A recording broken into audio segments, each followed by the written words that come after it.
व्यक्तिले जति बेला आफूलाई गरिब ठान्छ त्यही समयबाट उसको हार सुरु हुन्छ। प्रिय साथीहरू, आज म तपाईहरूसँग एउटा गहिरो सत्य साझा गर्न चाहन्छु।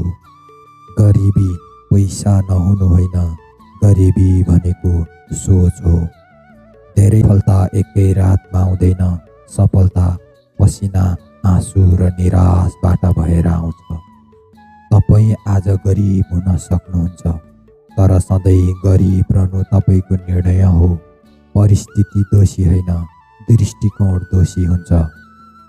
आज आफूलाई सोध्नुहोस्, के म परिस्थितिलाई दोष दिइरहेको छु कि म आफूलाई बलियो बनाइरहेको छु।